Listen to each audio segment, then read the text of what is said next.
তাবলিগ জামাতের বিশ্ব আমির হজরত মাওলানা সাদ কান্দলবির অনুসারী সকল মুরব্বীদের নামে করা সকল মিথ্যা মামলা প্রত্যাহার করতে হবে। 2 নম্বর, মজলুম কারাবন্দি আলেমে দিন মুফতি মুয়াজ বিন নূরকে অতি সত্বর নিঃশর্ত মুক্তি দিতে হবে। 3 নম্বর, কাকরাইল মসজিদ, টঙ্গীর বিশ্ব ইজতেমা ও সারা বাংলাদেশে মসজিদ ভিত্তিক তাবলিগের কাজকে সমান অধিকারের ভিত্তিতে পরিচালনার পরিবেশ তৈরি করে দিতে হবে।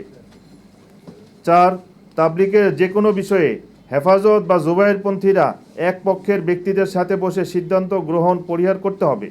অতি দুঃখের সাথে বলছি, মহামান্য স্বরাষ্ট্র উপদেষ্টা ও ধর্ম বিষয়ক উপদেষ্টার মধ্যে আমরা এই বিষয়ে সদিচ্ছার যথেষ্ট অভাব পরিলক্ষিত করছি। তারা বিচার বিশ্লেষণ ও বিচার বিভাগীয় তদন্ত এবং মীমাংসার আগেই এক পক্ষের হয়ে যেভাবে কথা বলছেন সেসব গোটা জাতিকে হতাশ করতেছে। আরেকটা কথা বলে যে আমরা আওয়ামী লীগপন্থী, এই কথাটা এখন খুব ভাইরাল হয়েছে।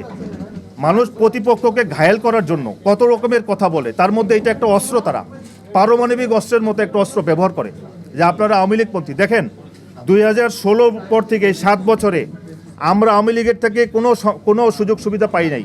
আমাদের ইজতেমা সবসময় দ্বিতীয়বারে, আমাদের হজরতজি যিনি ডিসিশন মেকার সারা দুনিয়ার আমির, ওনাকে আসতে দেওয়া হয় নাই। বরঞ্চ ওনাদের কিছু লোকজন আছে জুবায়েরপন্থীদের মধ্যে, আমি সরাসরি নাম নিয়েই বলি, ইঞ্জিনিয়ার মাহফুজ হান্নান, ওনার ব্যবসা ছিল গত সরকারের সময় যিনি স্বরাষ্ট্র মন্ত্রী ছিলেন আসাদুজ্জামান কামাল, ওনার ছেলের সাথে ওনার বিজনেস, ওনার ছেলের সাথে।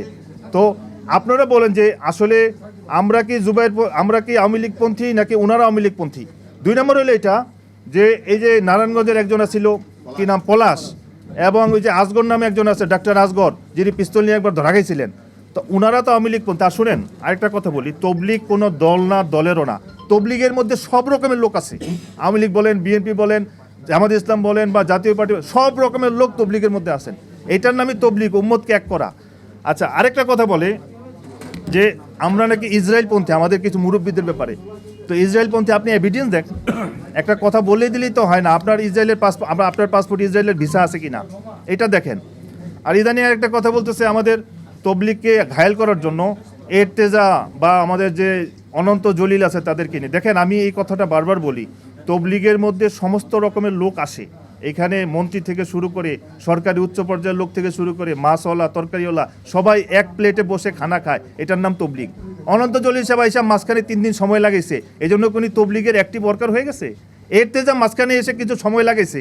কাকরাইল মসজিদ তো সবার জন্য খোলা, এটা তো এমন না যে ভাই হিন্দুর জন্য খোলা কাকরাইল মসজিদ। এই জন্য অনুরোধ হইল এটা যে এই ব্যাপারে আপনারা কোনো বলে যে মানুষের কাছে মিথ্যা কথা ছড়াবেন না।